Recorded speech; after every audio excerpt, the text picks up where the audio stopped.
so transparent. It took me about 75 tries to find my fiance, well, soon to be fiance. She don't know that I'm going to propose soon. She may know now because recording. But it's just to give proper background, proper understanding. It's going to be a dialogue.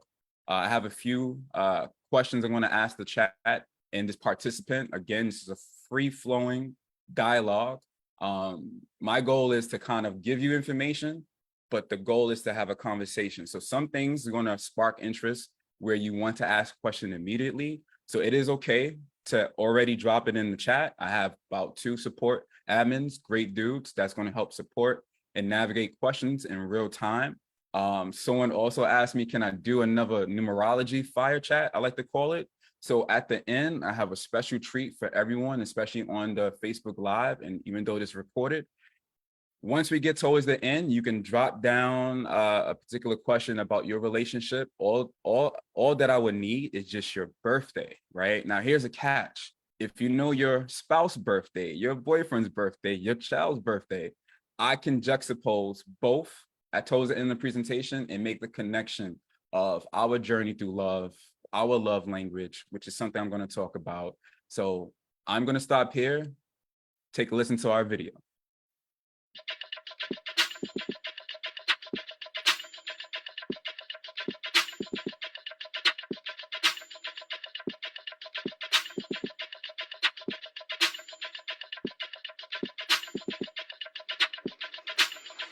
Wake up, everybody. It's time to get up. Wake up, everybody. It's time to get up. Stay woke, stay woke, stay woke. It's time to get up. Stay woke, stay woke, stay woke. It's time to get up. We're healing, we're dealing, we're growing. Together, releasing. We're teaching, we're moving. Together, we're learning, discerning. We're striving. Together, we're leading, connecting, transforming. Together.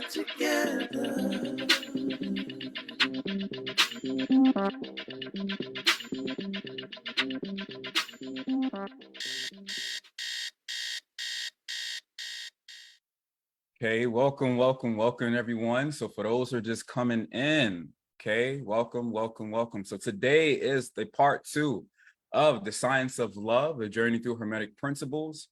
We talked about the first part, and during our last meet together as a group, as a community, I had the opportunity to be very transparent and vulnerable of how I had showed up in spaces and how I had kind of showed up in relationships with my girlfriend, soon to be fiance. So my goal is to continue the conversation from part 1, dive a little deeper, and then in part 3, it's going to be even more deeper from a more clinical psychology standpoint.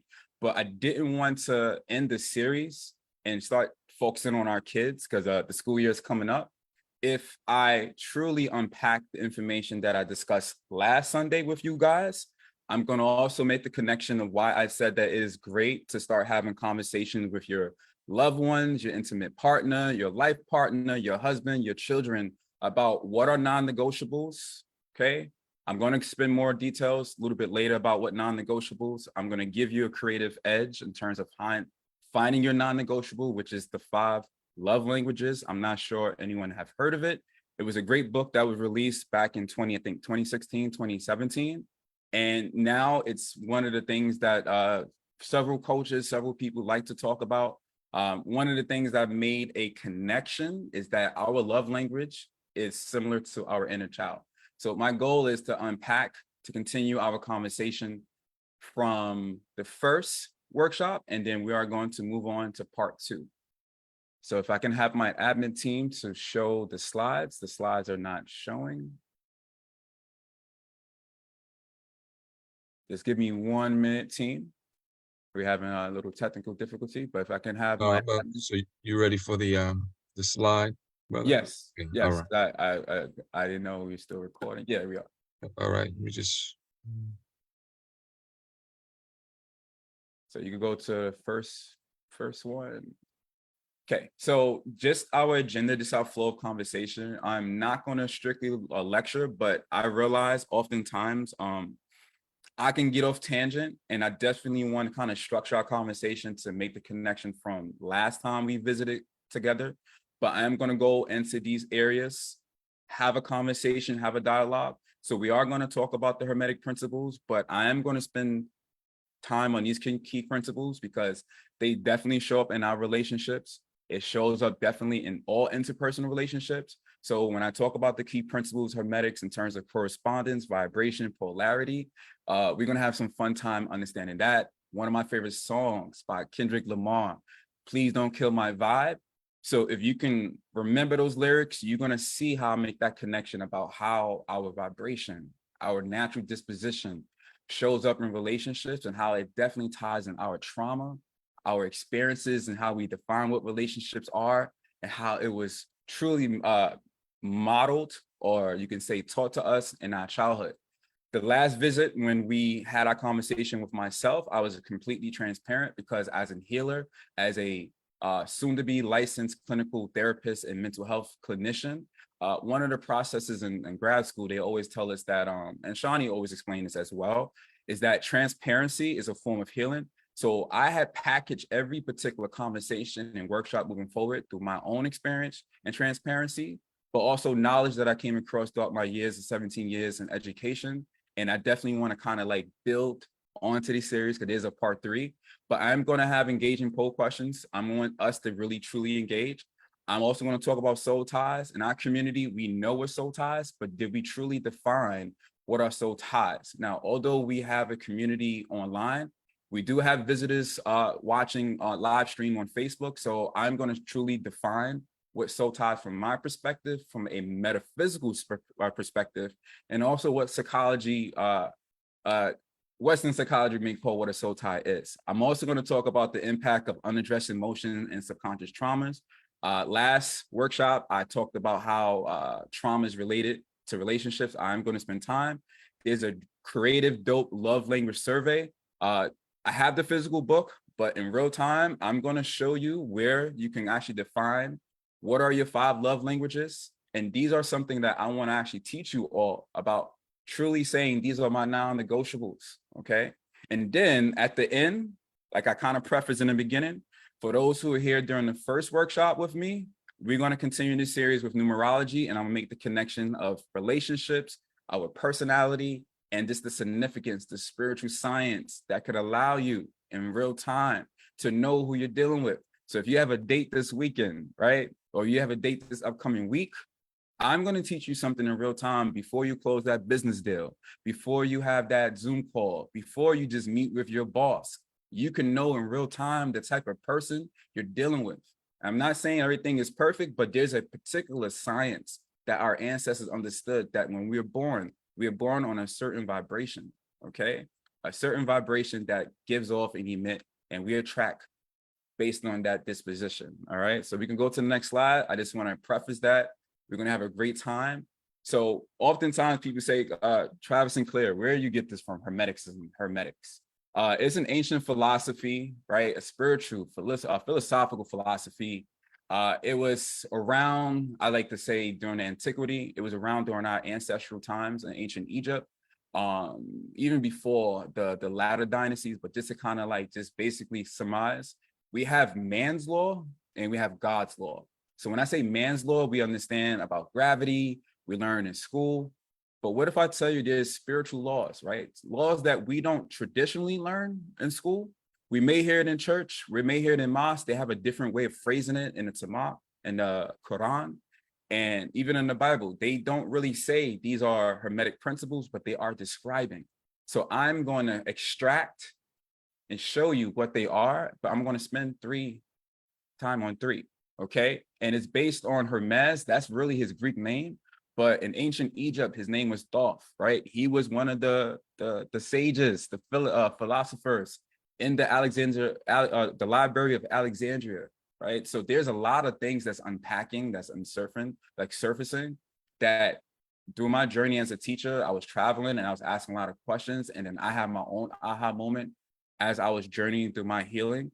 And I picked up several books and it made me understand how I was showing up in relationships and showing up in spaces.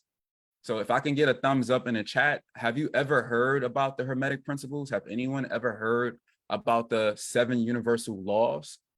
There's several authors on Amazon. They may package it in a different way. They may call it spiritual laws of success. You may heard of famous author Deepak Chopra, I think his name is Deepak Chopra. But this is more well known. But again, we in Western culture, so it may label it different. But I'm going to unpack things that I'm hoping that we are aware. If not, it's okay. I say thumbs up. If not, I'm going to introduce you to something that was already around since our ancestors, but to truly communicate. Yeah, to truly communicate, I just want to acknowledge the conversation and continue the conversation once I wrap the session. Okay, sorry, I was reading something from my team. So can we go on the next slide? Because I'm going to dive a little bit deeper. Okay, so the 7 Hermetic principles, these 7 universal laws, I'm going to actually list them out. And I want to test the knowledge of our audience, right? So we have these 7 Hermetic principles. I really kind of like package it in a way to make it digestible, but there's 7. I'm going to read it out loud. But also, I just want us to know that you can find these in the Kabbalion, right? So there's this book called the Kabbalion, which is a great book. It's under like $15 on Amazon. But during my journey as a teacher, as an educator, as a healer, I started to see that the information that I'm coming across really ties into the information that I'm doing with my students, with my clients, and just interfacing, right? So I said in my last workshop, my mom was my greatest teacher. She was saying these things to me at a very early age, but didn't know the name, right? She said, Travis-Sinclair, be mindful. What you put out into this world, you give back. Travis-Sinclair, be mindful. You are a reflection of those that you come across, okay? That's correspondence, polarity, right? So just to give you an understanding what the 7, I'm gonna spin on 3. So the first principle, if you can actually Google this in real time, and I want everyone on Facebook Live, but whatever I talk about with you guys on this community, on this platform, I challenge you to research. I'm not an expert in everything, but I don't want to come across that I know everything. So I always want my community, my audience to cross-reference. So the first principle, you may hear this all the time, is the principle of mentalism. The mind is all, the universe is mental. The second principle of the Hermetics, I'm going to spend time on this. It's the principle of correspondence. You heard this before. You may see signs, okay? As above, so below, as above, so below, as below, so above, okay? You can find this to combine. The third one, the principle of vibration. I'm going to spend time. Nothing rests. Everything moves. Everything vibrates. Okay, fourth principle, the principle of polarity. Everything is dual. Everything has poles. Everything has its pair opposites, like and unlike are the same. Okay, I'm gonna spend time on that for a reason. Opposites are identical in nature, but in different degrees. Extremes meets. All truths are but half truths. All paradoxes must be reconciled. Next one, but I'm gonna spend on 3, but someone asked me, what are the 7? I'm gonna give you the 7. The principle of rhythm. Everything flows out and in. Everything has its tides. All things rise and fall. The pendulum swing to the right is a measure to the swing to the left. Rhythms compensate. The next one, the principle of cause and effect. We do this all the time, right? Cause and effect, karma. We heard it since day 1, since our early stages of growing. We always say, hey, there's karma, be careful, right? You reap what you sow. So here's a true definition of what karma, and I'm going to go through this real quick. Okay, the principle of cause and effect. Every cause have an effect. Every effect has its cause. Everything happens according to law. Chance is but a name of law that's not recognized. There are many planes of causation, but nothing escapes the law. Nothing escapes cause and effect. So people have this misconception that, hey, what about the rich people or people that does, yes, what comes around goes around. And there's a connection to that, because nothing is not like new under the sun. So people may assume that, well, how come that it doesn't apply to those, to the killers and everything else? I explained that in another trilogy, which is part 3 of how this really works in real time. No one could escape it. And then lastly, the principle of gender, which I'm going to talk about again. This is something that we have to really understand about polarity, right? I spent time about understanding divine masculine, divine feminine with the principle of gender, which is polarity. Okay, gender isn't everything. Everything has its masculine and feminine principles that manifest on all planes. So when we meet each other, we may meet a more feminine guy or more masculine guy. We may meet a woman that's more masculine or more feminine, because we both have two, okay, polarities within us. We have both energies. So when you hear this term on Facebook, on Instagram, on TikTok, and there's no shade to new agers, but understanding what this means to be in your divine masculine or living your soft life. And brother, you can go to the next slide, because I was able to kind of like truly define the Hermetic principles. But when people talk about this new age stuff, this is nothing new. Our ancestors left this in front of us. But again, as you understand antiquity, there's not much you can do. So I'm going to spend time with the chat, right? What goes around comes around. Yes, Camus. We're referring to Deepak or someone else. No, I was given an example of Deepak Chopra. He written books, right, on these topics, on these principles. But because we're in Western culture and on the Western hemisphere, things that we deem that is new is not really new. Is that those that's on and our Eastern brothers and sisters, they have access to information because, again, I don't want to go into the dichotomy.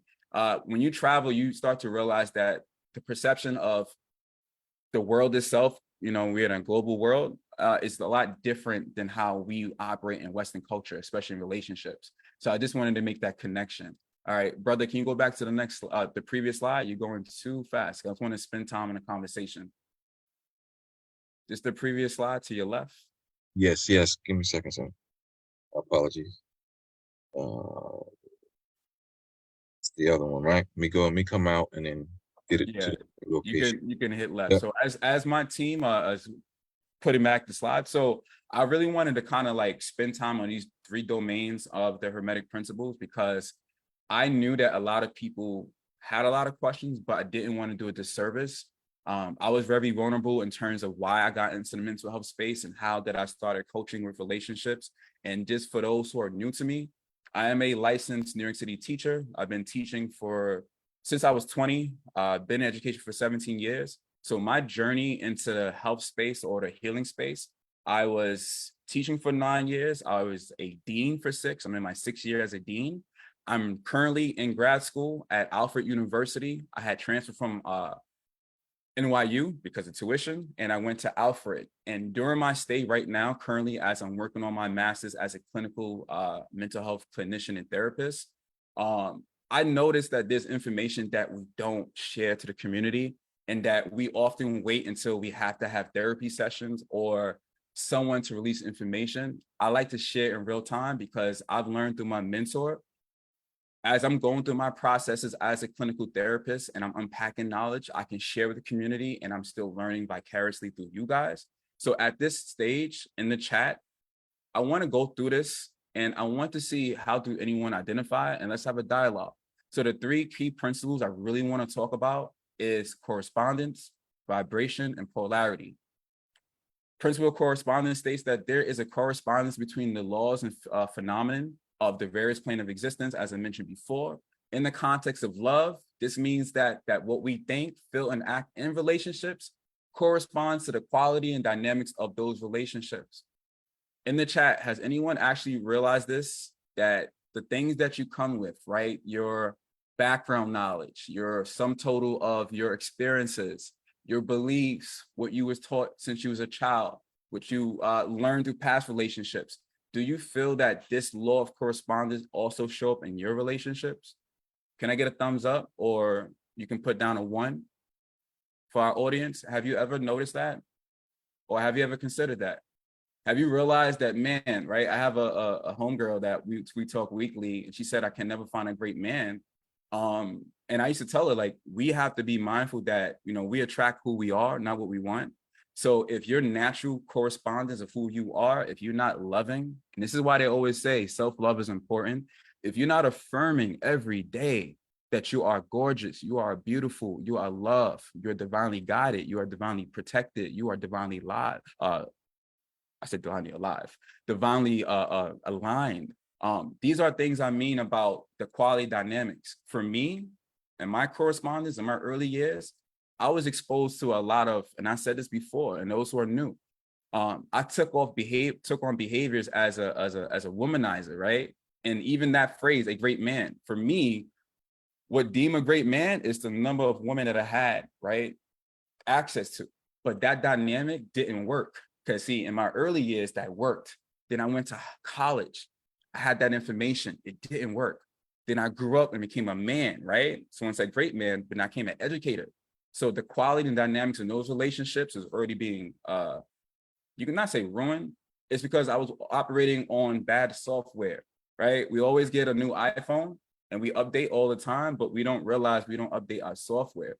So I realized for myself, man, the dynamics of what I'm saying about love, I didn't get it right. So then that's when I understood the principle of vibration, audience, right? It says it emphasized that everything is in a state of vibration. Nothing rests. So if I take a microscope, and you probably learned this in school before, but kids realize this too. It is a fun activity that all us science teachers do in labs. We show kids like in real time that when you take a piece of metal or object in real time, the atoms, the cells vibrate, it's moving. So if I take that and make this in relation to our relationships, how we interface with people, audience, right? The vibration, I mentioned this song from Kendrick Lamar, Please Don't Kill My Vibe. And he knew that the vibe, let's get some voices to engage. Yes, that's why I'm asking the audience. So have anyone actually kind of put this in mindset or have experienced that you realize that the vibration that you give off, the vibe that you give off affects the relationships, that sometimes the thoughts, the emotions, the action that you carry affects the quality of your relationships? Can I get a few voices from the audience?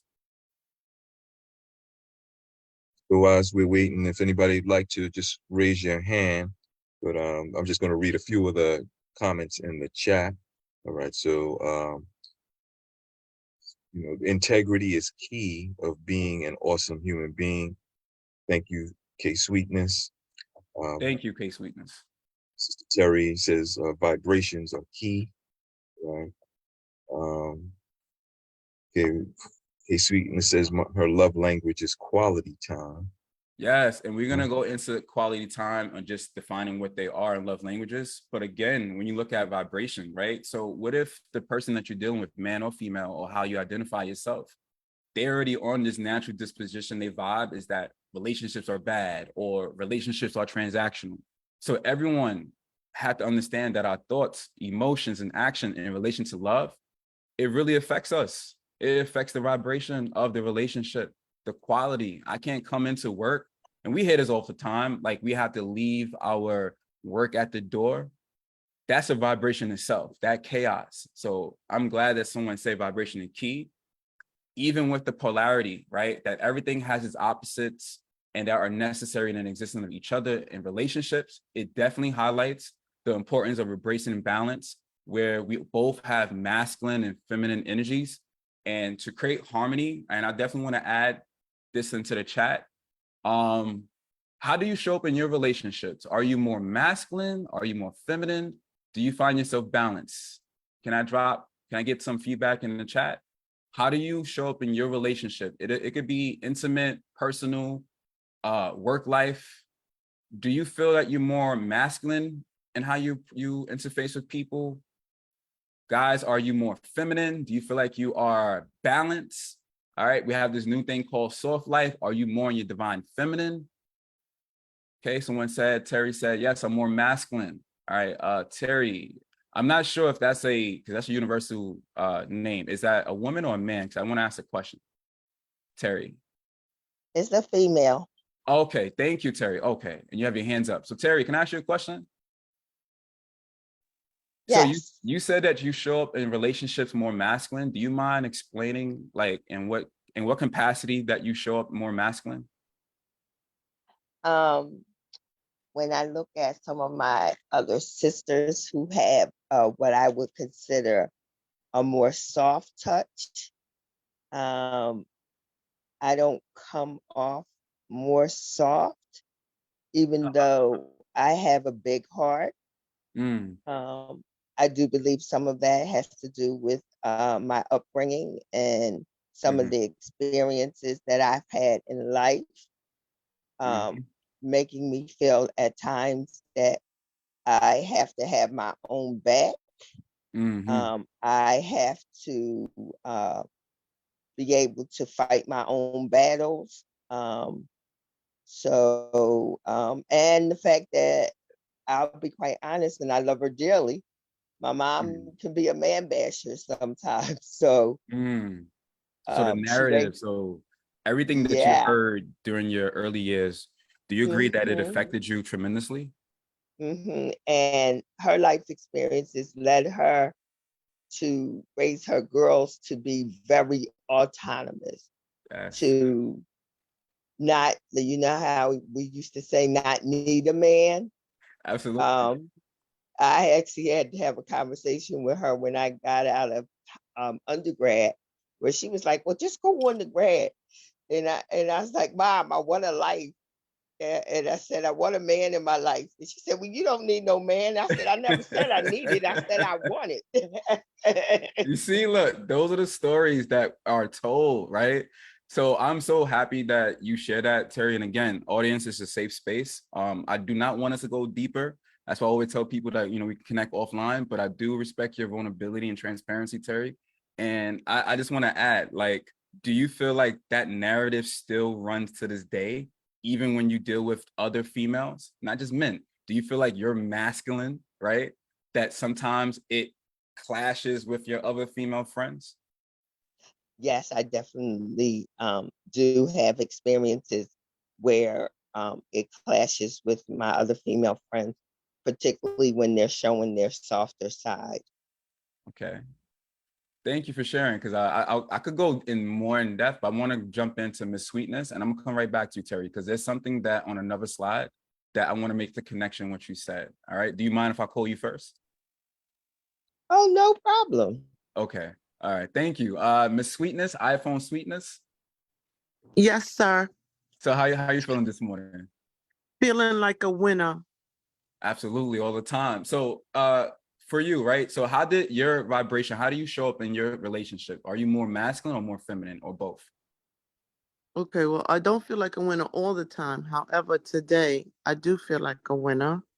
Okay. And masculine, you know what, beloved? I tend to shy away from this labeling, right? Mm, So because of the conditioning that I've been accustomed to in this particular society in which I was born into, um, yeah, I shy away from masculine. What does masculine mean? I notice about myself that I'm forward, and I notice about my forwardness mm, comes from a degree of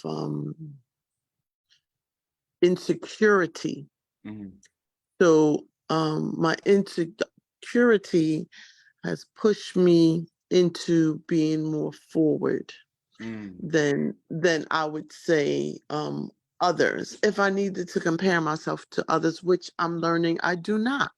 And so mm, that's where I'm finding that it might be advantageous to do that, mm, is to compare myself to other women. Like Sister Terry was sharing, she had sisters and other women, and so if I do that, then am I losing who I genuinely am if I do that? mm, So I wouldn't say that I have more masculine. I'm laughing now because I'm thinking like in my relationships with the opposite sex, because mm. I am a wife actually, right? By Congratulations. no, by nature. I'm a widow presently Oh, my today, but I'm apologies. wife, right? Identify as being extremely comfortable as being a wife, right? Okay. My apologies. So no, all is good. So but I'm laughing because in both my relationships with my two husbands, Mm, um they were more passive, Mm, right? They weren't confrontational. You know, you're not, if you was mm. looking for an argument, I would suggest you go to another highway because you wouldn't get one from them. And so, and because I consider my presence to be, I have a strong presence. uh, But we worked it out fine because they loved me. I had a passion for one of them, and a deep respect and um adoration for the other one. So it mm, worked out fine. That's what I found, that mm, because of my strong personality, mm, I gravitated to these men who weren't confrontational. And mm, then also let me say, because of what you shared the last time you were here, I grew up in a home where my mother and father, they fought. mm, And it impacted me to a degree where I was a frightened little child. I was scared of my mm, freaking shadow. And mm, so because they fought so much, none of the men, and I've had a couple of men in my life. mm, I'm 62 now, and I have had a couple of men in my life, and mm, they didn't want to hit me. They didn't want to hurt me. mm, You're not, not intentionally. Some of them out of ignorance wanted to take advantage of me, mm, but not to hit me and to do that kind of physical stuff that I witnessed with my mother and father. And so mm. uh, I know I've said a lot, and hopefully that some could see the connection with showing up pretty strong and forward and appearing confident, Absolutely. but it can come from feeling insecure, Mm, not worthy or enough. mhm. Because I had no problem bringing home like a 65 from school, a grade, right? Uh-huh. That was my regular, so that kind of made me. Oh, that was Absolutely. not a good thing. But I went to college, so I made it through college, and I got a degree. So Mhm. I'm really proud of myself concerning that. But that's what I want to add to the not add to the conversation this morning concerning what you're talking about. And thank you for showing up again. No, absolutely. And thank you for just sharing that. And, if I heard correctly, uh, you had to be in certain energies, right? So of course you were more masculine, but as I prefaced earlier to you and then to the rest of the community, and I'm gonna get to you, Adam and Rachel, we attract who we are, not what we want. And that's real time, right? We are truly reflection. So if I walk around every day saying that I'm not good enough, and there's someone else out in the world saying I'm not good enough, you're gonna meet, right? Laws of relativity. If I say that, you know what, I'm positive and I'm ambitious and I just love life, you're gonna meet someone on that frequency, right? It's like tuning into Hot 97 or 105.1. Eventually, when you tune into the right frequency, you're gonna meet that person on the same page, whether it's positive or negative. It's all perception. But I want to say thank you for sharing that because it makes it a lot easier to segue to the next conversation. But I want to go into Adam's question and then Rachel. Hey, Adam, what's going on, brother? Yeah, I'm good. How you doing? I'm pretty good. Peace, God. How you feeling? I'm good. I was gonna respond to your question that you asked. How do I show up as Uh-huh. far as my energy, and Absolutely. how I show up in the world for me is balance. And the Mm, reason why I say balance because when I become overly masculine, I believe.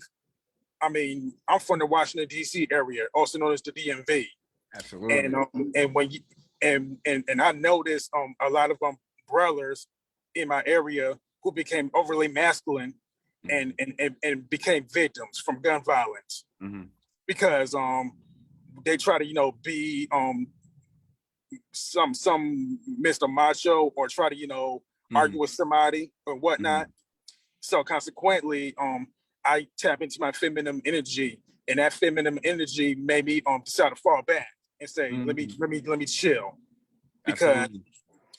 when I do that and whatever, that protects me from unnecessary chaos. Mm, And also the feminine energy also tell me to be conscious of who I surround myself with. absolutely. And Like just for like for go ahead, instance, Adam. if I decide to associate myself with people who either do drugs or sell drugs, the chances are that I could be deleted at Mm-hmm. any time. right? Absolutely. But if I decide, you know, align myself with people like you, people like Kamal, people like anybody who takes CMOS, who drinks a lot of water, and who takes living bitters, that means I'm elevating on a higher frequency along with you guys. Absolutely, which it does wonders, man. You just described a very good alkaline-based diet and alkaline-based herbs. But I want to actually make that connection too, because I'm from gang culture. I grew up in gang culture. I was a former, I still associate, but I was part of Crip Nation, right? And I can understand and identify over masculine. And for those who don't know what I'm really describing, defining masculine, feminine, I'll get to you, Rachel. But our masculine is more logical, right? More exertion, right? So there's no opportunity to reflect. So when you're really truly in your masculine form, you're taking action daily, you're doing, you're exerting, there's force, there's competition. When you're in your divine feminine, right? They call it your soft, but it's really you're intuitive, you're reflective, you're observant, you're at peace, you're tranquil. The best way to describe a divine feminine, if you actually look at the animal kingdom, the lion and the lioness, she observes, she looks at her community, she looks at her cubs, she understands that if I exert too much, I'm not paying attention. So in most relationships, us men oftentimes exert too much and don't listen to our partner, don't listen to our spouse, don't pay attention to our environment. So to make the connection for you, Adam, and I'll go into Rachel's question, is that even in our communities, I'm from the South Bronx, what happens when you act out of survival, right? When you're naturally in your survival disposition, you don't have no food, you have no access to resources, mom and dad is not in the picture, so you're in the house with mom. So we are going to do two things, either operate truly in our divine feminine and mirror what we see consistently, or we're going to go into our masculine, because of survival techniques, we have to be more hunters than gatherers. So us as men, we have the capacity to be both, but when you are coming from a state of lack and you in your survival, and I'm going to actually spend time in the next few slides about understanding your chakras and energy, how with trauma and where the contraction comes from. This is why we have to say, you know, hey, I got to be mindful how I'm showing up in spaces. Sometimes I could be both. An audience, for those who are listening and even in the live, you cannot just say I'm going to be one aspect. Polarity says it. Even if I go based on scientific Western terminology, there are both energies within us. There's a feminine and masculine. They have different terminologies, but from my Eastern perspective, and I'm using real-time terms so we can all make it relatable.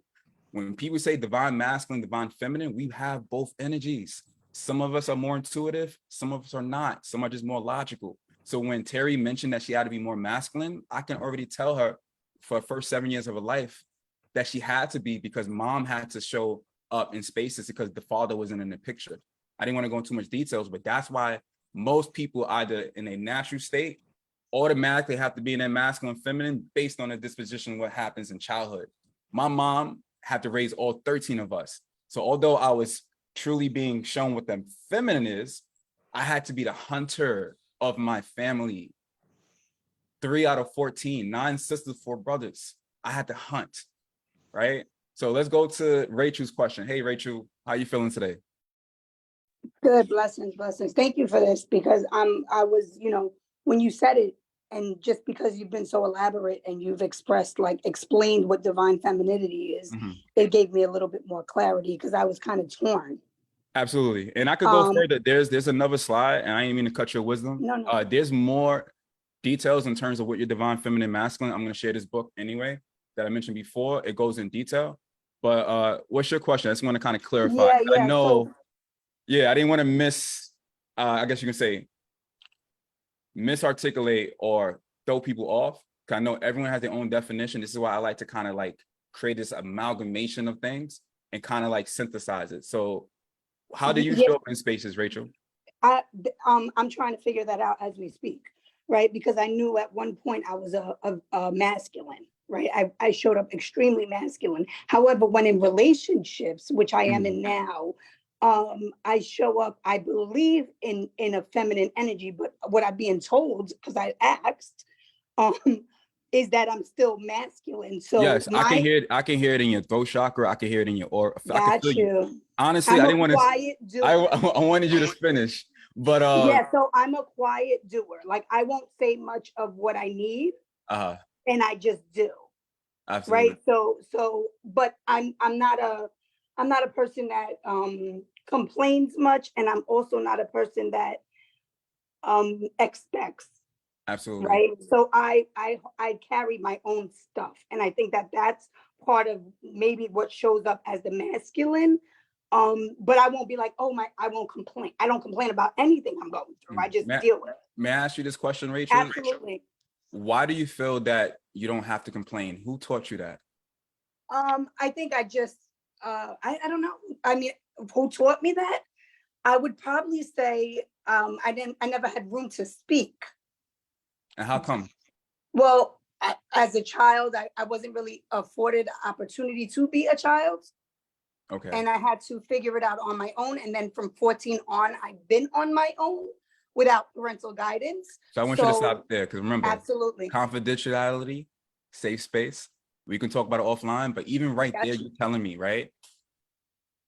When you have to fend for yourself, when you have to survive on your own, and we all didn't pick our families, and I can feel your energy, right? Oftentimes we have to come up with our own solution to raise ourselves. You were already in your masculine since you were like 16, 15. You had to do things because you didn't have a voice, but home life didn't create a structure where you could just be who you are, right? This is why people always complain about kids in schools, but you don't realize that every cause have an effect. Every cause precedes an effect. So with Rachel, and I could identify because I too was left at my own disposal. I had a lot of freedom at the age of 10 and 11. I love my mom, but she couldn't do so much with 13 of us. So I can tell already based on your throat chakra, it's open and closed because you speak your truth, but then you reserve your truth. You show the world your light, but you dim your light because again, you're still operating on subconscious prompters. You already told me in real time. During your childhood, you didn't have a voice. Then you segue and said that I had to also be the one that protect and provide for myself. Again, masculine, you had to be logical, you had to plan, you had to compete for your own resources and your needs, you see? So when you meet other men that saying, hey, Rachel, I love you unconditionally. Hey, Rachel, I got you, I provide. Although it sounds good, and we're gonna go into our love language, you're already programmed to say, I have to protect my own. Same thing with Terry when she mentioned earlier that her mom said she don't need a man. This is the narrative that we're carrying, the vibration that we're carrying. Ourselves, I talked about it last workshop, right? Someone says, yes, a stage in my life I'm working on establishing more of a balance because now we're at that stage that we could balance and reflect because we have time to unpack the ish that happened to us in our childhood because we have autonomy now as adults. But some adults don't have the opportunity to come on something like this and have dialogue and then say, you know what, wait, what I was taught wasn't the proper way. And there's no such thing as wrong or right, is all perspective. But for you, because I have a sister who had to do the same thing. She had to provide, right? We all had to provide for ourselves. So when you meet a man, it's like, you ever heard of this phrase? And I could feel it. You probably said this so many times. It's too good to be true. When you meet a man that want to do everything for you or just show up when he needs to be, and you feel like, wait, what's the catch? What do you want from me? Why are you being consistent? I'm waiting for you to argue.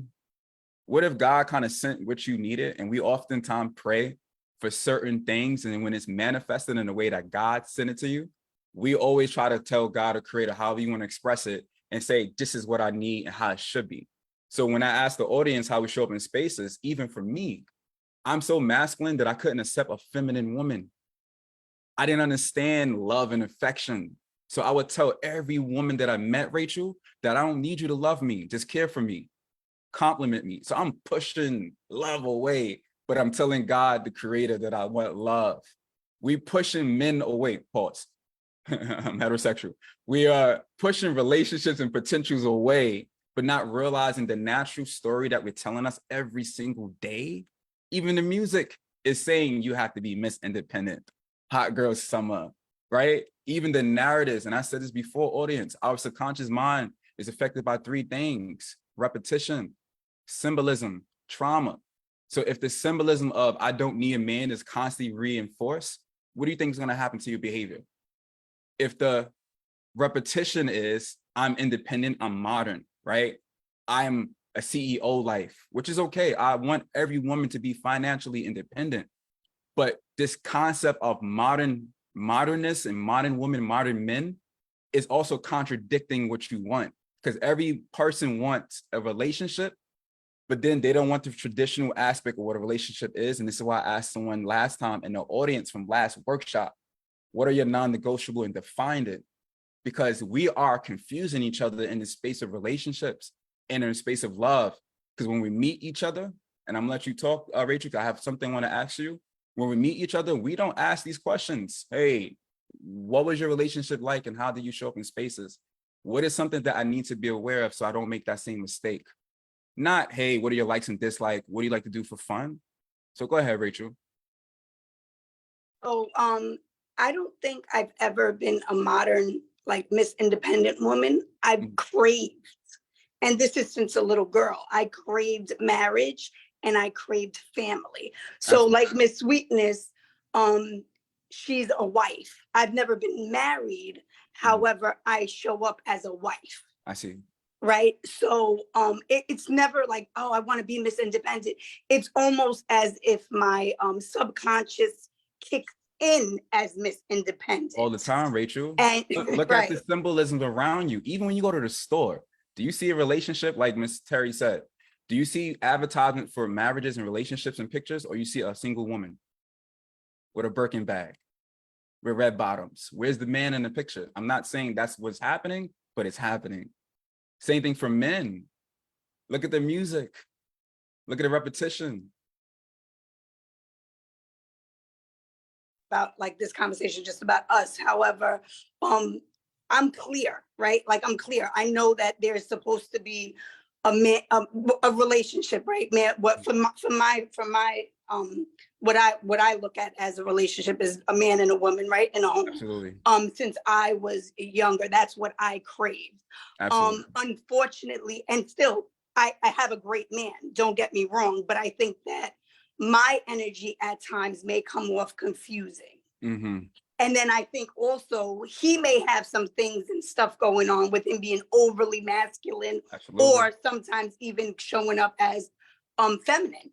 Yes, absolutely. And I don't have the overly feminine energy. Absolutely. And sometimes you may take control in certain aspects. But I'm a major nurturer. Which is fine. But oftentimes you also have to allow the man to lead. That's the contradiction that people don't want to admit. Yeah, I mean, say, I'm not going to generalize. Most people, I never want to generalize, and I come to you, Miss Sweetie. Most people identify what they're doing, but don't realize it takes a process to identify it. And also kind of like say, okay, now that I know I'm showing up in this space in my relationships, or with my partner, as a teacher, as a business person, because even if you're a CEO, how you show up in relationships affects your employees, right? What does allow a man to lead look like? Rachel, okay, I can actually make that connection.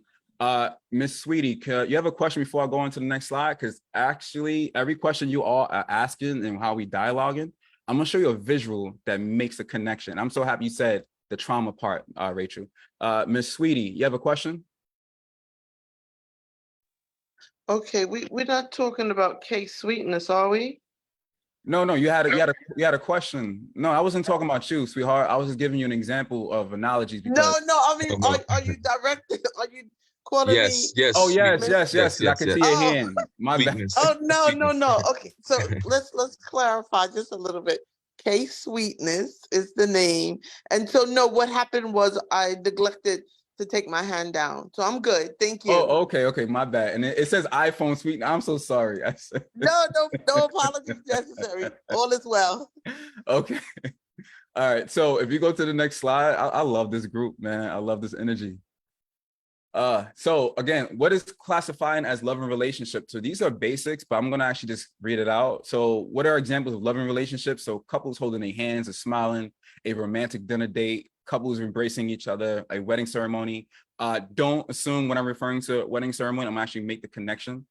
Parents playing with their children. What are some challenges in loving relationships? A couple arguing, showing conflict, a couple experiencing separation or long distance relationships, where there's a key to that. Ooh, I want to go into detail about that. Long distance relationships, disagreements and conflict in relationships, couples seeking counseling or therapy. Here's a twist, or couples seeking love in outside relationships, which they think is therapy. And also couple dealing with trust issues, okay? So if you go to the next slide, I'm going to make the connection with what I talked to Miss Sweetness about, Miss Rachel, and just our audience. So we have this thing and we say things oftentimes. I know this community is really aware of what energy is, chakra system is. Because we're live on Facebook, I don't want to sound so, I guess you can say, I'm not trying to assume that no one knows, but as dialogue progress, I just want to make sure we're all on the same page, right? So someone said, I dislike trust issues that can be extremely overwhelming in relationship. Yes. So I'm glad you said that. And who was the person that said that? Rachel? Yes. I often, and I said this phrase before, in my relationships, because I didn't see it consistently between my mom and dad, they were separated, not really truly divorced. I was consistently stuck in my root chakra. So if you look at the screen, I'm just going to read it out so those who could truly understand how this kind of correlates to relationships, how this correlates to the theory, or you can say just the understanding what vibration is and how we kind of like operate from. So when Rachel was talking, I already knew she was already talking from her throat chakra, but she still stays in her root chakra, right? So root chakra represents the foundation and feeling grounded. Oftentimes you may see issues from an emotional standpoint, right? Survival issues in terms of financial independence, money and food. It's like a sense of belonging. So we all go through trauma, and most of our trauma, when they keep saying our lower self is when we operate between our root, sacral, and solar. Sometimes our heart, when people refer to the higher self, they're referring to the operation and perspective of energy from your throat, third eye, and crown. I make the connection. I said last workshop that I had to go through therapy for 8 years, right? It took me 8 years to get to this opportunity to talk to you all. I would never want to be a walking contradiction as a future fiance. I would never want to be a walking contradiction to my students that I serve to this day. And I never want to be a walking contradiction that the things that my grandmother, great-grandmother, and my mother shared with me, because I understood that the energy that I was coming across, right? Because I love women. I love the energy. I could be around women and create 2 books. I could be around women and create 2 businesses, because there's something about this divine feminine energy of creativity and collaboration. When I'm with my guys, I'm in my competitive. We're hunting, we're competing for numbers and price points. So when I say duality, is that we all have these systems. It's not really 17 chakras, it's really 14. But I want you to understand that oftentimes, if you constantly in your survival state, when you're constantly in shame, guilt, apathy, grief, you're constantly in this getting by vibe. So if you're waking up every day and feeling guilty about loving yourself, loving life, or what's going on at work, you're consistently attracting that to you. You attract who you are, not what you want. So when I asked someone earlier about how you show up in relationships, oftentimes, if we've been told this narrative just to get by, if we told this narrative that we don't need a man, understanding that that's rooted with shame and grief because someone didn't do our mom and grandmother just do. Someone abused their trust and their communication, right? And their loyalty. So we take on these roles and narratives, oftentimes taught through media, oftentimes taught through our own first superhero, mom and dad. And we take these narratives from our childhood, which is documented. You can research this. Everything that happens between the time that you're born to the age of 7, right? We are sponges at this time. Our subconscious mind is like feeding information to us. Just like when I look at my son and I look at children, they are the closest thing to God because they don't understand fear, limitation, restrictions. You know, they just understand love. So when I ask the audience, like, how do you show up in spaces? Because 9 out of 10, we're walking by, just getting by. We're suffering with the narratives. I said it earlier, our subconscious mind is affected. And shout out to my one greatest mentor, Brother Panic, and his wife, Khadija Samdi. I did a class on chakras, and she helped me understand the perspective of how our chakra systems, the point of direction of energy, where we speak dominantly, also show up in relationships. I could give you a hint. If people are listening to me now, you can take an educated guess of which energy center I operate dominantly from and which energy center I had to heal appropriately to show up the way I show up to you right now. So in my early years, right? In my early years, I was consistently in my root chakra and my sacral, right? And I know we can be transparent with our audience. At the age of 14, I was bucking. But the concept of what love is and what was communicated to me as a young man it caused me to be in my sacral and sacral and my root, but didn't realize that I'm also affecting the young ladies I'm coming across because of my own trauma and suffering. I had shame and guilt and grief about my mom and dad separation. So I didn't have a proper manifestation and example of what love is. And then I love hip hop. I'm a hip hop head. I grew up in gang culture. I'm still affiliated, but I love my guys, but I'm educated. I can't do certain things at 35. I left it alone, but I realized the narrative of our community was saying that, hey, this is what it means to be a man. So when I say people, what's your non-negotiables? Everything that I said, and it's going to make sense even further when we dialogue with the numerology. Okay, I'm looking for time check. It's 8 a.m. Is that we have to be mindful that it's okay. It's a process. That's why I say I believe in therapy. In our community, they always say never air out your dirty laundry. But if it wasn't for me to go through therapy, if it wasn't for me to actually have that life scare in 2014, because I too was dealing with death for 7 years straight, literally from the time 2004 up to 2012. So I'm already in survival mode in my root chakra. I couldn't get up and hear any advice from mentors, relationships, or anyone that was trying to help me understand my self-expression, my sense of purpose. My connection to the divine was cut off because I'm still in my root. So when Adam mentioned DC, and I travel to DC a lot, is that the young guys in every urban city is consistently in their root chakra because there's no resources. So when people say I dislike trust, we are naturally bred to not like each other because of what's been happening in our relationships. I can make the connection historically, but when we don't have resources and our parents don't have resources, what happens into the house? Why do you think mom and dad was always arguing or didn't have opportunity to reflect and sit down? Some families can sit down and pray and talk. Others don't. I had to yearn for that. I had a best friend. I used to go to his house. His father and mom sat down at the dinner table and they pray and they talk about their day. And one thing I realized, which is why I made the connection today, they used to talk about how they showed up today. What did you do today? That was a success. That what did you do today that was a success? Look at that. His mom and dad is already modeling how to show up in spaces. So this is something you can research, family, right? Again, the David Hawkins scales, there's an actual book. I came across this book when I went to hypnotherapy, when I was talking to my psychiatrist at the time, and I was unpacking a lot of trauma because she said that my fight or flight responses are inverted in the sense that when there's danger, when it's like things that you should run away from, I go to it, and I'm opposite because I was numb throughout the years, okay? Next slide. I just want to make this connection. How good are we with time? Yeah, so we're perfect. We're good on time. It's 8:02 right now. Got And you, for brother. those who have to transition at this time, thank you for being here. We recognize that your contribution is always valued to the space. We would like for you to revisit this on our Facebook page. But for those who would like to stay connected, please watch the replay on Facebook. All right, and then also Absolutely. you'll be able to see all of Brother Travis's information that Brother John Carl will put inside of the chat, so you'll be able to contact and stay connected with our brother. Right. And then So, can I add one Mhm. thing too, brother? Can you go to the slide with numerology just in case people want to talk to me offline? I can do it. I want to give this service for free real quick. But if you go to the page with the numerology, because I'm going to make the connection with soul ties, and I had these questions. So exploring relationships with numerology, for those who are new to me, I did a rendition of numerology. This is nothing new. Our ancestors understood the science of numbers, okay? It wasn't we didn't create numbers, it was actually discovered, right? Dogon tribe, they understood the disposition from the stars to where we are. In real time, if you want me to do something, if we have time, brother, but I can also do 2 people, 3 people real quick, or if anyone want to connect with me in terms of a relationship reading real quick in real time, I can do it after, because I know we stretch for time. Do we have time, brother?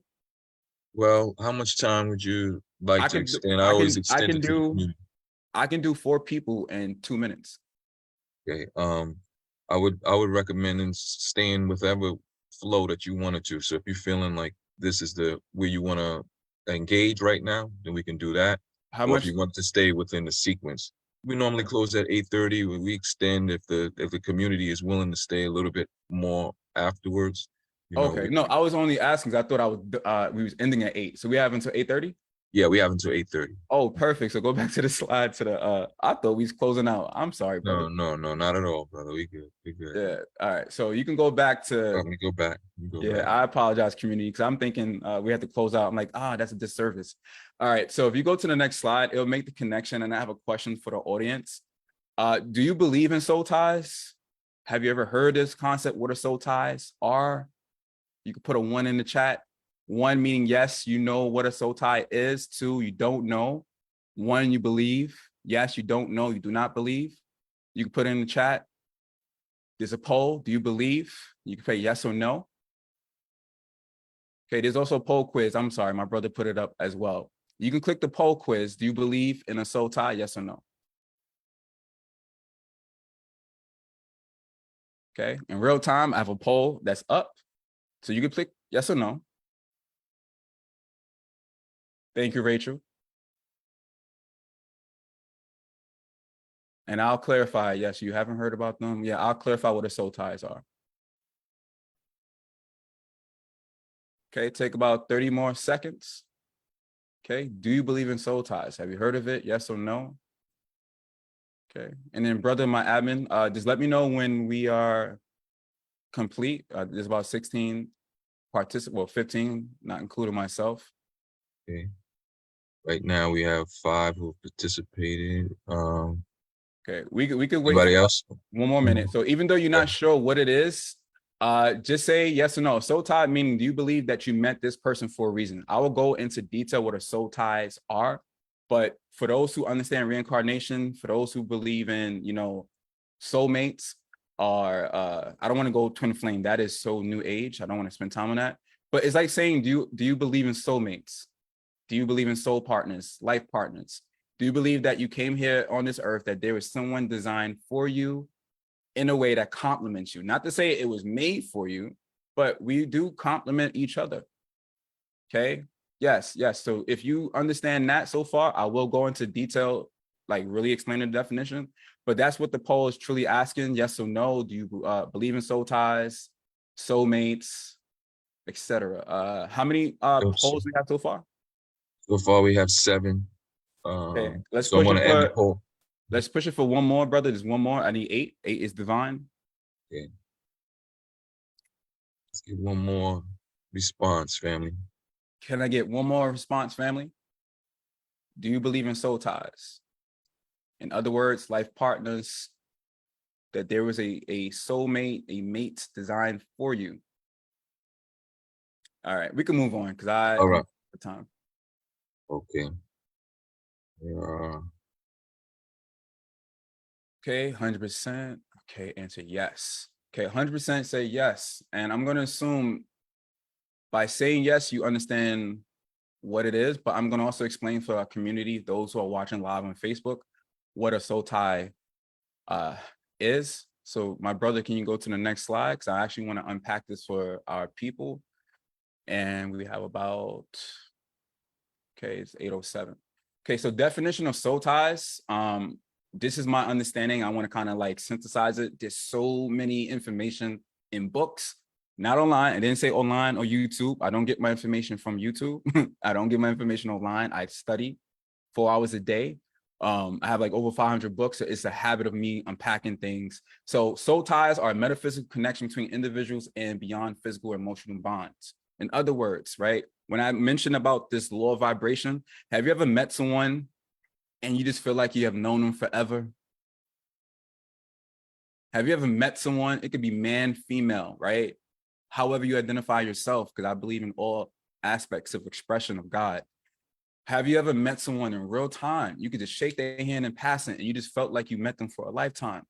So soul ties can manifest in various ways, such as an intense emotional attachment or a deep sense of familiarity.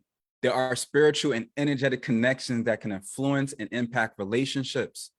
So to clarify, this is what a soul tie is. This is exactly what a soul tie is. And I'm going to go into further. So my brother, can you go to the next slide? Again, it's a dialogue. I apologize for consistently lecturing, but I just want to make sure I give you all the proper tools. So soul ties, again, metaphysical, but here's the catch, right?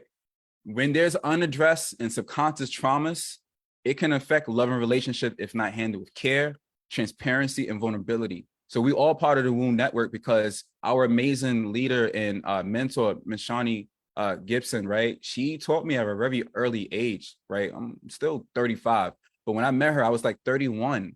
And she used to say, Travis-Sinclair, be mindful how you show up in spaces. And I didn't know what she meant. And I made the connection because my charm could also be misconstrued of flirting. My charm, my understanding of human nature and pain, right? Because we attract who we are, not what we want. So oftentimes me walking around with my own traumas not unchecked, and I'm attracting different women, I'm also contributing to their trauma because I didn't address my own. And this is why I had spent time with the chakra, understanding where we are from a scale of vibration. Because when I was under the impression of grief, yes, I've been told often, I feel like I met you before, many people. However, I never felt that before. I can tell you why, because we are mirrors. So although you may feel although they're telling you what you feel, Rachel, we oftentimes are walking mirrors and we may not feel it, but we do have this thing called auras, right? Some people auras are the energy that encompasses, it's like about 5, 6 different auras. But anyway, it's just that the energy that people feel when they're in your presence, right? So defining your non-negotiables and boundaries with clear understanding and explicit language is important in relationships. So last workshop, when I was like, wait, what are your non-negotiables? I had to figure that out as a man, a young man, because my girlfriend currently told me, oh, this is her non-negotiable. She was aware that I'm polyamorous. She was aware that I didn't understand restrictions, but I didn't become polyamorous because of the idea of multiple partners. I understood the energy in the exchange, right? The currency, true currency is relationships. Okay, we can go to the next slide and I'll make the connection. So when I ask my woman audience and my men, what are your language and non-negotiables? Are y'all all familiar with the concept of love languages? Have you heard it before? Have you truly defined what is your love language? Because technically, those are non-negotiables I was referring to. I was trying to scaffold to this point. It's going to get deeper, right? So answer the poll, right? I have a question poll 2. Are you familiar with the concept of love languages? Yes or no? Okay. Take about 30 seconds to a minute to answer the poll question. Are you familiar with the concept of love languages? I did a workshop 2 weeks ago at a school. I had a principal that was really familiar, and I'm going to talk while people complete the poll. But I had a principal back in, I think it was either Vermont or it was Vermont and a school in Virginia Beach. I did a creative workshop about understanding love languages from a perspective of inner child in how to operate with efficiencies and productivities in corporate spaces. People don't realize that we have these languages and we don't realize what they are.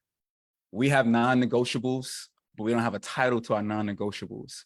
We have things that we say, hey, these are my needs, but we didn't really clearly define what our needs are so that the people that we're interfacing, that we're in relationships with, or that we are communicating with, it still operates between father, children, relationships, mother, daughter, mother, father, everything. It still correlates. Okay, take one more minute. How are we doing with the poll, brother? How many people Right. answered So thus far? far, we have 5 that have answered. Come on, Okay. family. We can get some more. And then some people in the Can I get chat some too. more hands? At least, because it's 14 of us. Can I get to the divine number at least 7? Okay, 7 is the expression. We're on this 7th day. Okay. Are you familiar with the concept of love language? Because I'm going to ask you to do this in real time to figure out what's your love language. And this is where you're going to see the correlation to why I asked early on about understanding these principles, these 7 universal principles, but understanding correspondence, polarity, cause and effect. Because if you don't know and clearly define your value system, your love language, how can you expect a man? Someone said you do not see the poll. Florence Lane says she do not see the poll.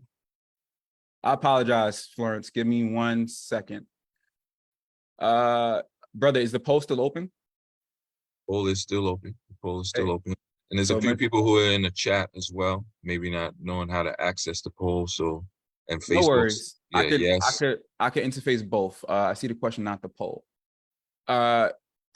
No worries. So you could put it in the chat because of time. I can still look at the information from the real time from the poll, and then you can tell me in chat. I don't want to complicate it for you. So are you familiar with concept of love language? You could put a 1 as yes, 2 as a no. Okay, Rachel? And we have 7 in the poll, so I'm going to end the poll now and Absolutely. then take a look at the chat and see who's responding. Okay, and then we can move on to the next slide. I appreciate the ones. Wow, it's a lot of ones, So when looking at impact of unaddressed emotions and traumas, I'm going to make the connection of why I asked you all about your love language, because day to day, I want everyone to understand that unburied emotions and unchecked subconscious traumas can negatively affect loving relationships if they are not addressed and handled with care, transparency, and vulnerability. My friends joked all the time when I go on dates, and I did a speed date just for fun. And one of the questions they always ask in speed dates is the generic question. For me, I don't want to ruin other lives, so I'm putting all my cards on the table. I'll tell a woman, hey, look, this is what I've done throughout my life, and this is what I could bring to the table. I have baggage, and I understand I'm not perfect. We're all imperfect, but if you can rock with me and walk through this path, this journey called life, I'm willing to work on my traumas. I said that to my girlfriend currently, to the point where we had to take a 3-month break because I still had to get certain things unchecked because the things that she was saying were so triggering, because she's masculine sometimes, but she's predominantly in her divine feminine, right? Because I'm not used to affection. I'm so used to saying, okay, I got you, and you move on. So it is essential for individuals to recognize and work through their emotional baggage and traumas in order to foster healthy, fulfilling relationships. However, these unresolved, and I don't want to keep beating this as a dead horse, but it's true to this. These unresolved emotions and traumas may lead to conflicts, misunderstandings, difficulties in communication with relationships. That's why I've given all of you the visual of the David Hawkins scale. I want you to save that on your phone. And when you save that on your phone, hopefully you can play this song at the same time by Kendrick Lamar, Please Don't Kill My Vibe. Because in the lyrics, he's really telling us that the vibe that we walk through in schools and relationships in our communities, we're attracting it to us. People say that we have bad luck. In my early years, family, I thought I had bad luck. Everybody kept dying. I thought I had bad luck. I'm able to get a relationship going, but I couldn't keep one, right? Like I told you transparently, I dated like 75 young ladies through my understanding, looking for love, didn't understand what my definition of what I was looking for. So my unresolved traumas allowed me to have so many relationships. Not all was sexual, all relationships. What do you want us to save? Yeah, so on a slide, but I'm pretty sure you can save it on your own. If you look up the David Hawkins scale, you're going to see the same image of the vibration, because I really want our family and our audience to really understand how we show up in spaces. And that chart that I showed you is my cheat sheet that I had to look at 8 years. Like it's part of my affirmation deck. I had to really look at, yes, the David Hawkins scale is also a great book. Even Nipsey Hussle mentioned it in his last interview before he passed. It's called David Hawkins, the scales of levels of consciousness. Brother, you can go to the next slide because I realized we had 817. But yeah, and I could kind of bridge these questions together, but I want to also take another inventory check. Have you ever experienced unburied emotion that's affecting your relationships today and the past, currently? A quick poll. Okay, take 30 seconds. Have you ever experienced unburied emotion affecting your relationships? Okay, it could be today. And I don't always want to assume relationships as intimate, right? Yeah, we have intimate relationships, but I have my healers and teachers and CEOs and entrepreneurs. We don't realize that our natural disposition affects our employees. The reason why I have a great turnout and I overpay my staff and they love me because I show up in a rightful mindset. I understand their needs and pain points, and I make sure I keep my traumas and emotions unchecked, but I keep an open dialogue. You know, that's why we meet every week on Fridays. We unpack what we have to do as a team, but then also I like to take a self-inventory check of every employee because they're still human. I don't really care about the money. If I can make sure that my team is great and I can help them in that domain, then that's great. And for all my CEOs and business owners, Also apply this to when you do your team meetings and when you're also meeting with your staff. Do this, right? We all human. You cannot expect someone to perform at a high level of efficiency if they're also dealing with their own traumas and emotions. And they're showing up and talking to clients on the phone, right? Customer service. All right. So take 30 more seconds. Have you ever experienced unburied emotion affecting your relationships? I did. All my life, I've done it. Right. People joke around, say, Travis-Sinclair, you're an educated thug. Sometimes I have a trigger. I have to be mindful how I show up in spaces. I'm from the South Bronx. We from New York City. People say New Yorkers are very mean. We're not. We just have to really protect our boundaries because we're mindful how we show up in spaces. You've been on a train before. What happens when you look at someone in the face too long on the subway train, right? So everyone is operating out of fear. Everyone's operating out of unburied emotions that they haven't addressed, right? So we can go to the next slide, brother. I'm just gonna post a poll. The results were, we had 9. 9%. Yeah. 11%. So if it's about 15 people, that 11% should be 2 people. Okay. Next slide, because I really want to make this connection and I want to spend majority of my time going over. Last check, right? Philly has the same rep. Yes, Terry, definitely do. Do you believe in defining non-negotiables, right? So I spent a lot of time last workshop, and I spent a lot of time again this workshop, consistently saying non-negotiable, non-negotiable, non-negotiables. Again, to preface, non-negotiables are your value systems, things you will not compromise, things you say, you know what? It took me 20 years to get to this point. I'm not going to turn a leaf for no one because it took me years to work on this. I'm saying it from a rhetorical standpoint. What are your non-negotiables, family? What is something that you wish you could tell someone, hey, this is my non-negotiables? And I know it's difficult to tell people no, but sometimes we have to tell people no. Okay. Do you believe in defining non-negotiables? I had to. I'm not someone's emotional punching bag. I had to. I'm not someone's walking doormat. I had to. I'm not going to always do someone's homework. My mom taught me this. Not everyone's emergency is your emergencies. And this happens in relationships. You have a spouse who know that they're supposed to pay their own cell phone bill and manage their stuff accordingly, or not to go out and drink too much because they have to go to school in the morning, right? People have to clearly define their stuff. And these are examples. I'm not calling anyone out. But even as an educator, I had to really define my non-negotiables. If I hear other teachers talking bad about a student, I'm not going to sit there and eavesdrop. I'm going to correct the man. I'm like, hey, respectfully, these kids don't know what they're doing. Be mindful because you're projecting, all right? We can go to the next slide and let's see what's the poll thus far. Woo, 100%. So I have all 14 people saying, yes, you're defining a non-negotiable. So let's see if you truly are, okay? We got good timing, okay? So I want everyone to take a moment, even if you've done this before. This is a popularized book, but if you can go to this on your phone in real time, you don't have to click the actual URL. This is the URL that take you to the quiz, the love language survey. But if you could go to your phone real quick, just take about 30 seconds, 40 seconds. They're going to ask you about 10 questions in real time. How would you define your love language? It'll tell you your top 5, okay? So understanding your love language, it can enhance communication and connection in relationships. My first is act of service. My second is affirmation. My third is gifting. Fourth is because I don't like when people give me gifts. I think gifts is last. It's last for me. Like I truly enjoy acts of affirmation. I like to affirm. I like to have dialogue, right? Sometimes people give you affirmation is empty, but when you have your non-negotiables, I had to tell a young lady, like, look, I know you like to gifts, right? Because sometimes relationships come from money, but not everyone translate or communicate their love, right? I said that before. Sometimes we treat love as transactional. It got to be reciprocated. I don't love you because you do this for me. I don't love you because you pay the rent and mortgage on time. I don't love you because you didn't cheat on me today or this month. Okay.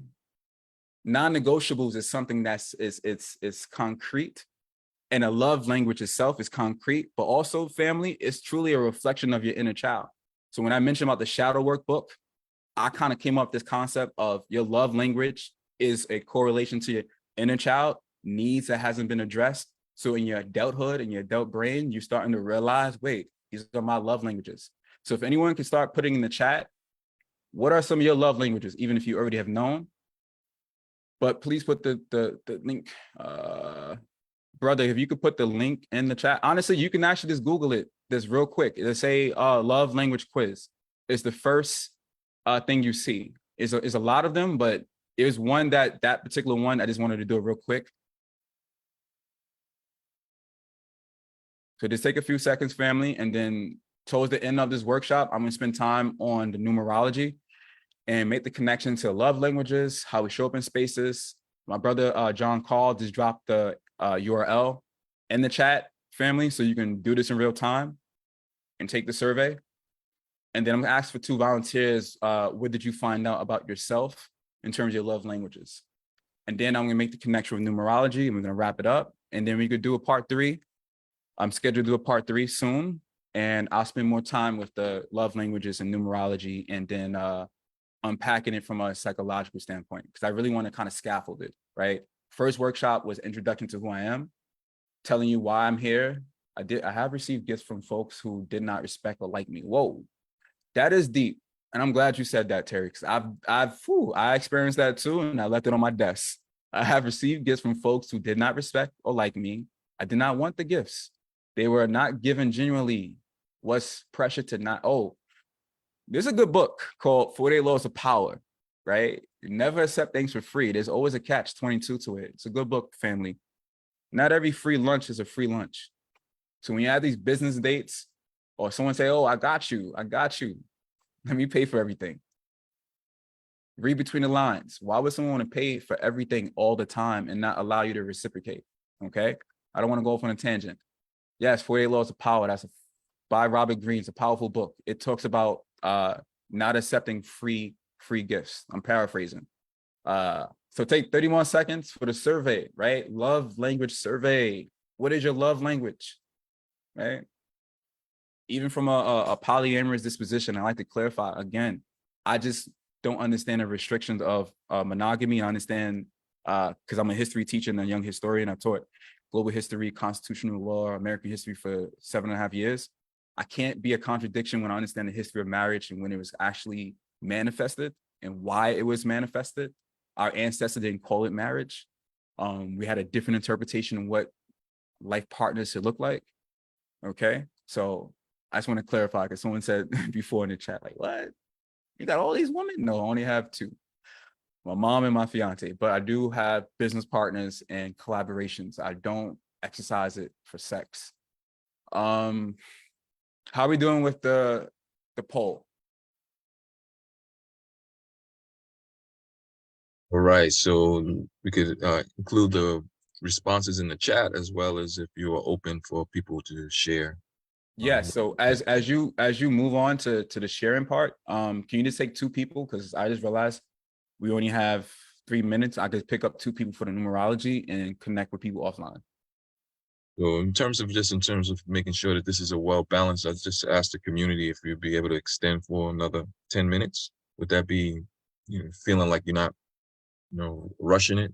Oh, About 5. 10, Honestly, 5, 5. Yeah, it's not 5. really Okay. rushing. To be honest, brother, it's not really Okay. rushing. I just don't want to give people like I like the knowledge and conversation, but I like the practicality, right? So I can do 4 people in 3 minutes. I just don't want to extend it to 8:40. I wanted to extend it to 8:35 if the community is okay to stay on. Well, I'm going to move to the next slide, or should I just come out and share? And this is be the nice share. Yes, so portion. you can go to the next slide. In the meantime, family, you can also put your birthday of yourself and your spouse, and then tell me your love language. We can do 2 things, okay? Because I wanted to clarify. We kind of already talked about non-negotiables. Identifying your non-negotiables, you should know what it is. I'm going to make it in real time practical for you using numerology and exploring relationships. I have Rachel so far, 102177, and then 97. Okay, can I get 2 more volunteers? I'm going to do 3 people. I like to call this my fire chat numerology. I could do it in real time. And again, family, it took me 17 years to study this. I have about 4 mentors. I'm part of a certain community. So one of the things in my early years, I asked a lot of questions, and because I asked a lot of questions, I met a lot of great teachers. So this is something that it took me to develop. What I'm doing, I'm actually trademarking in a few days, but also do this with schools, right? I have a unique ability to package it into a curriculum where you can actually use numerology to align your classes with group work and group instruction and guided practices. Even from a corporate standpoint, I help human resources pick high efficient employees for certain things, okay? All right, one more. I have 826, me, and 38, my wife. All right. And then lastly, what are some of your love languages? I got 3 volunteers. What are some of your love languages? For, I guess you can add that to Terry. Terry's birthday, Rachel, you already gave me your birthday and your spouse. Okay. You can also add what's your love language, Rachel. What's your love language, Kamal. And then we can start. All right, so it's 8:30 in real time. So I'm gonna start with Rachel. Okay, so Rachel, you're born 10/21/77, and your husband, your significant other, is 9/7/67. From the last workshop, for those who are watching live on Facebook, the first half of your birthday tells me what energy that you came into is like the GPS, but your birthday, your day number, right? It tells me your dominant vibration and personality signature. So for Rachel, we talked about this before, because you are a 2 and a 3, oftentimes you could be highly creative, highly talkative, highly want to go, but because your significant other is very reserved, most 7s don't like to be out and about. And you can give me a thumbs up if I'm misjudging this or not. But because you're a social butterfly and you're very creative and talkative, you love the fact that your significant others give you wisdom and advice, but oftentimes you don't take the advice because you're more external, he's more internal, meaning you're at times extroverted, introverted. His dominant energy and disposition is introverted. Most 7s, and I can tell in his early years, he had to actually find his voice, because when you come into this world with a 9/7/67, 9 is more like the energy of endings, completions, humanitarian. But because of him in his early years, Rachel, you can hear me? Okay, I see your face. So in his early years, right, you can tell that you can go to him for advice, but it's hard to get him out all the time. Like, he's a homebody. And this is when I'm saying, when people have relationships, when you have first date, these are some of the non-negotiable questions I want everyone to start asking. Because in numerology, I can give you deeper, because this is the snapshot. Wait till I tell you what's the insecurities and where they operate and what's his real life purpose. I can go in detail, but for you, give him grace. He's still unpacking trauma, because most introverted people didn't have a voice. I know that. Most 7s been shunned because us 7 people see things that people don't see. And you can ask him, he's one of those kids that say, stay in a child's place because he talked too much. He knew too much secrets at an early age, and even in his 20s. But we could talk about that offline. Okay, can I get a thumbs up? Am I hot, cold? Yeah, no, definitely. Definitely. I've always said to him, I said, you have a lot of voice now, because I feel like you didn't have the opportunity Absolutely. to have.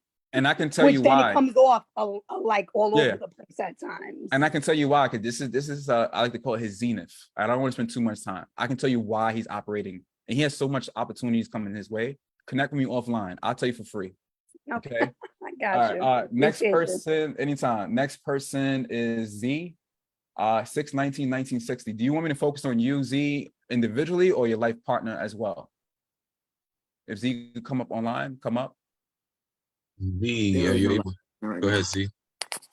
All right, Z. Is Z here? Yes, she is. All right, Z, do you want me to just only talk from your point of view, or do you have a life partner, or you're dating? No, not dating. Okay, so for you, Z, because you are born on the 19th, you see, I like to say you give me that Malcolm X energy, right? So you are truly a hopeless romantic, but at the same time, because you have a big heart, you can oftentimes come off too altruistic. You give too much, but also you truly independent too much in your thought and your relationships. Yes, you're there to collaborate, but you tend to lead mostly. And you have 2 dominant masculine energies. You acknowledge your femininity, you walk into your goddesshood, But even your early years, you had a good balance of what community looked like. Home life was harmony, because that's the 6 that you came in. Your navigation, you're operating through that 6. But your dominant energy, your personality is a 1. 1 represents independence, originality. You're very original in thought. Men love the fact that you're creative.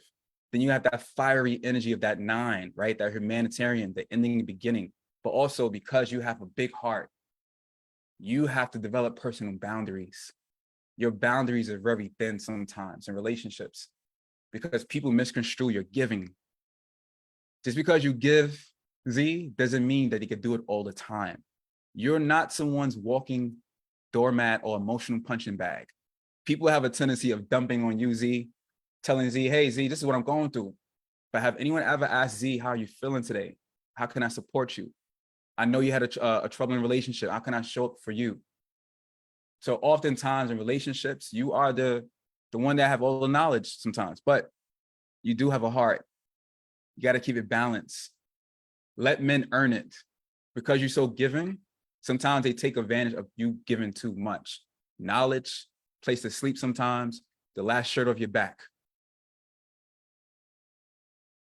I am complete. Yes, no, if I'm soft, if I'm warm, okay? I could go deeper with you. I could go real deeper, but for time purposes, I have about 1 minute because it's already 8:35. But Z, you have my personal number. Text me. I could give you a whole voice note, okay? All right, Kamul. All right, Kamul. I hope I said it correctly. Kamul? Kamal. Kamal. All right, so I'm at 8:35.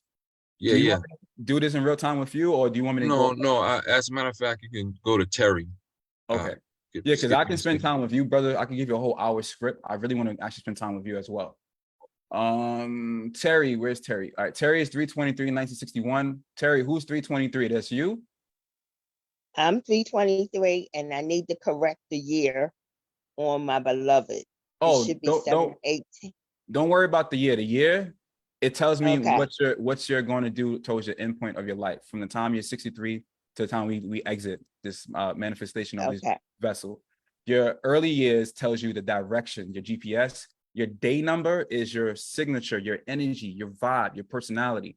For you, you are more 2 and 3. It's 5. You don't like restrictions. You're big on spontaneity. Your partner, he's a 1 and an 8. So you love the fact that he has stability. He's a 1 and 8, independent, original thought. He's big on business and structure and family and foundation. He gets upset sometimes with you or feedback because you're so impulsive at times. He's telling you to calm down. We had a plan, baby girl. We had a plan. Everything is a process. You sometimes get bored easily. He started out in this world with a 7/18/1969. So even in his early years, his voice wasn't developed because he had to go through a lot of spiritual experiences. Life is just a lesson. It's not a mistake. So the things that we go through, we keep saying, oh, these are mistakes. These are bad luck. No, these are lessons. So I can tell why you met your soulmate, your partner, because he's supposed to balance your energy. I can even tell he's an older soul, but I don't want to go on too of a tangent. He balances you because you have a lot of young energy to yourself. You have a lot of vitality. I don't want to go too detail. Let him catch up to you. However, that's a perfect juxtaposing of energy. You're fun, he's driven. So you're naturally in your masculine, feminine naturally, because the 2 and the 5, 2 is really about harmony and intuition, balance, cooperation, conflict resolution. You're really good with weighing things, both perspectives, dichotomies. The 3 makes you creative, chatty. He can come to you and say, hey, babe, you know what? I have this idea for business or what I want to do for the community. He's very community focused. You have an understanding because naturally 5 energies are very paradigm shifters.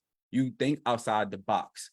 But from a interpersonal level, you gave him a hard time because you could be chilling, watching Netflix, and then all of a sudden you have an idea for a trip. And you say, babe, we should go and do this. Okay. Now for Adam, I can do it real quick because you said, damn, it's 3:38. Do we have time? Because I don't want to overextend. Adam, I can give you my personal number. I can spend time with you offline. Yeah, let's do Adam and then we'll transition.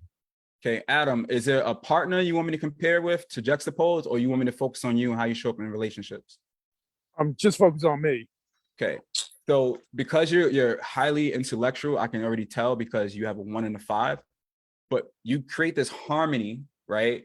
But there's one thing I've learned the hard way. Allow people to ask certain things before you give information. So you asking for love, you're yearning for love. I can feel the energy around you. You're a loving man. You're affectionate because a 1 and a 5 is 6. It's harmony, right? That's the unk itself, fertility. You have a birthing of ideas all the time, but you can come off too intimidating to women because you have to allow them to speak, brother. Allow them to speak first. God gave us 2 ears and 1 mouth. Most of the wisdom that you're yearning for and affection is from women. Yes, I understand your divine being, divine masculine, but the divine source is both man and female, both polarities, but the divine goddess came first. So when you meet other ladies, you got to balance. A quick tip to do before you meet a young lady, meditate in front of a lavender candle for 10 minutes, focus on a flame, then get on a conversation with a young lady on the phone or in person. Because when you automatically get on the phone, it's a rush of energy because you have so much to share. And because you're introverted like me, oftentimes us introverts have so much time with our thoughts that we don't unpack it properly and share with people that it come off too strong. You have a lot to offer. You are a husband, you are a king, you are a pharaoh, but you are pushing people away with your knowledge.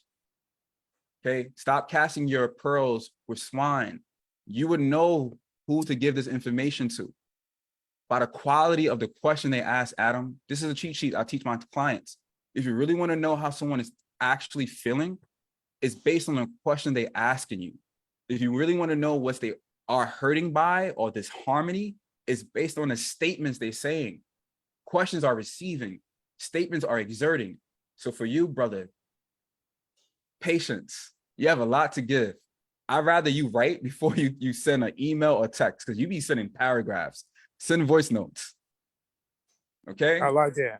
Warm or cold, because I could go deeper, but your energy is so, I need to connect with you on offline because you're powerful, brother. Yeah, I'll definitely do that. We'll definitely collab. Yes, but just be patient with the ladies. Hey, Juno, just be For patient. sure. Yeah, just be patient because I dealt with that in 2014. I had a lot to share. For sure. But I pushed too much. See, the creator has a way of balancing. I don't like to say correcting. There's a way of balancing things. Much is given, much is required. You have so much to give, but allow to the woman to also give to you as well. This For is sure. no longer a transaction relationship moving forward, brother. It's reciprocal, okay? Mm-hmm. And we'll connect offline. Thanks a lot, brother. No problem. So my admin team, I'm complete. I don't want to go too much off. We did agree about extra 5. I do apologize to the community. It's 8:42. I do have something. I mentioned this last time. I have a partnership with a friend of mine. It's called basically the Shadow Worker Journal, 2nd edition. You can go to the website itself, get 50% off. However, family, on 9/11, I'm also releasing 2 books myself. Actually, several products. I don't want to release it too much because my son is born on 9/11. So my entry as an author is going to be on 9/11. So I would basically post it at the next workshop, which is September 3rd for the school facing. But I do have my own book as well. And I've been working on it for 2 years. So I have an autobiography coming out and a graphic novel that talks about mental health. So definitely check out Zenful No. It's a great book that I work with my clients in real time. It's very reflective. I go through this all the time with my fiance, my girlfriend. It's very key. And just let me know if you have any support. You know, the lesson here is to hear her out. Don't let arrogance get in the way. Yes, absolutely, Adam. And definitely connect with me. You can take my number down. You can directly message me right now. But my LinkedIn, my contact is all here, people. My family, I'm always accessible. I go to bed around 10 o'clock. I put my son down around 9:30 with my fiance. But any questions, anything that you want to book, let me know. I do have a link for booking, for consulting. But for those in real time for the quick readings, my promise is if you can email me, I'm going to do the first 10 people. If you could email me by 9:30, I will give you a summary of your relationships, of who you want me to kind of compare in terms of the numerology. So I'll take additional 10 people by 9:30. My email is up there. I think that's my personal, but also my email is info@tsinclair.consulting. That's my personal. So if someone could put that in the chat, because it's not going to go, I'm not going to see this. I don't really use my personal. My email, I'll put it in the chat, and you can I can ask everyone to email me. I'll do the first 10, and I'll send you a real-time report for your relationships. And then if you want to book me as well, let me know. But I will be here next Sunday as well for part 3. And then I'm focusing on the impact on mental health on student performances in urban education on, I think, the 3rd. So you'll see me again for part 3, family. But again, I'm accepting, let me put this in the chat. I am accepting about 10 more people. Put my email. I apologize, my son is in the background. Yeah, so definitely reach out to me. I apologize for the overextending the time. I'm accepting 10 more people by 9:30. You'll get a report. Thank you, community. Thank you, my admin team, my brothers. Thank you. I appreciate you. Thank you, family, for allowing me to have this dialogue. My goal is to do this every Sunday, hopefully. I have my grad school starting back in September, I think 9th, but my goal is to make this a consistency, right? I want to help us grow, elevate, and evolve as a community. So I want to say thank you, everyone, for their time, their undivided attention. Any questions you have, you can always shoot me an email. I'm very quick to respond. It's on my iPhone. I can answer in real time. Do keep in mind, most of the things that you may require me, if it requires me to go in detail, past the quick fire chat numerology thing I did does require a consulting fee. We can talk about that offline. But I'm here to share resources. If you want to know in real time exactly what we talked about, I am accepting 10 more people by 9:30, okay? All right. Thank you, Brother Travis, once again, for the robust share today and the engagement, really hands on the pulse. So family, please, we know that we have our offerings that we make, and we recognize that in order to keep this moving, we have powerful facilitators and administration and continue this work, we need your donations. We need you to come from the richest nation in the world, which is donations, and offer within the largest and the greatest city of generosity, right? And so how you do that, SOL leadership development at gmail.com. You can Zelle there, Cash App, $ spirit of a woman. And for today, the code is number 911. TSC, right? And as you know, we also have created an automated way for you to provide donations on a monthly basis, right? So it's $25 a month, $50 a month, $75, $100, right? And you are able to do that based off of this information as is presented here. Okay, so again, in order to maintain these powerful sessions and facilitation, we need your support in the donation department. We have a great lineup starting this week, moving into Monday and for Tuesday. So join us tomorrow at 7 a.m. Releasing and Forgiving Toxicity, facilitated by Marines Rodriguez.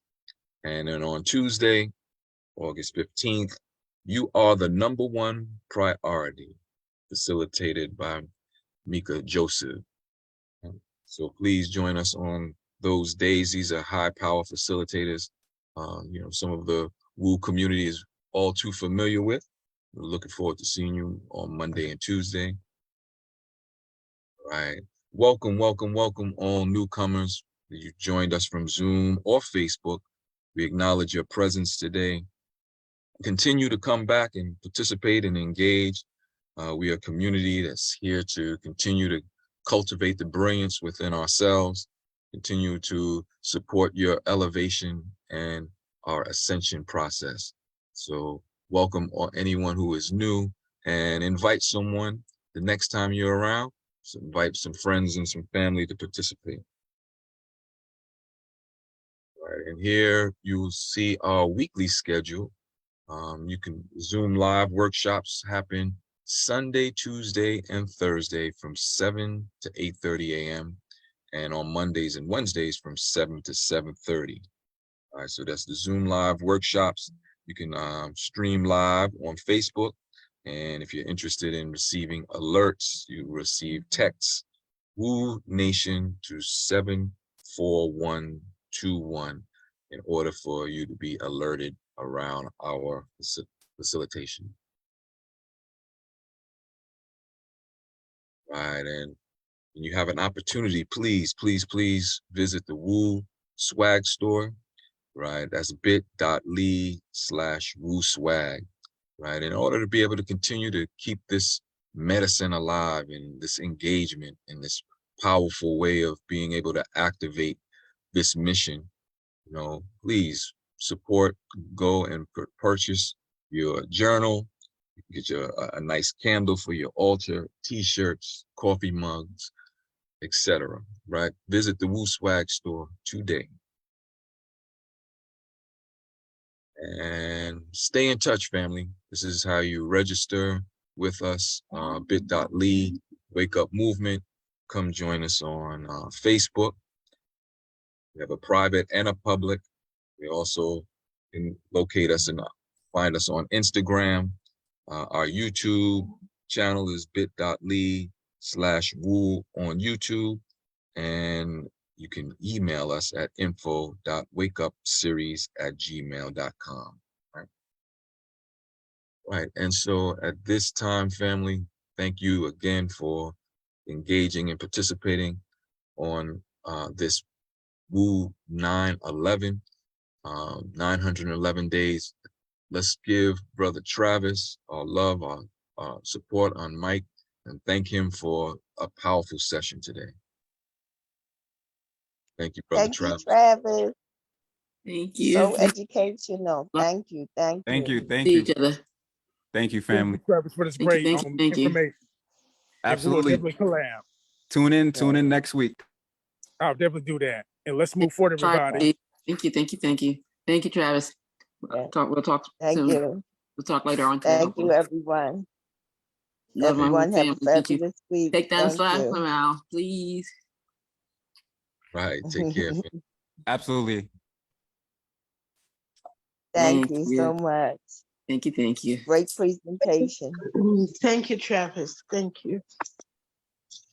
Yeah. Thank you, Great family. presentation. Thank you, Travis. Thank you.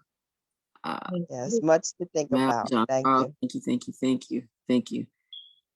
Hey, sister. Hey, Zaraya. Love you, love you. Of course, you know I love you, Terry, Yeah. Teresa, Florence. Love you all. Yeah.